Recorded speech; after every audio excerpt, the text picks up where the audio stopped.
നമുക്ക് പുത്രപ്രാപ്തി ഉണ്ടാവുമെന്നറിഞ്ഞതിനാൽ സമസ്ത സൃഷ്ടിയും ഉത്സാഹിക്കുന്നതായി നമുക്ക് പ്രതീതമാവുകയാണ്. നാം കുറച്ചുനേരം അങ്ങയുടെ സമീപം ഏകാന്തമായി ഇരിക്കുവാൻ ആഗ്രഹിക്കുകയാണ്. ഇത് സംഭവ്യമാണോ? അങ്ങനെയാവട്ടെ പാർവതി.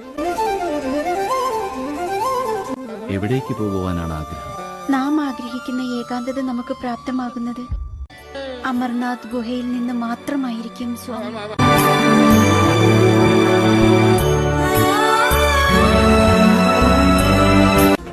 അങ്ങനെയാവട്ടെ പാർവതി.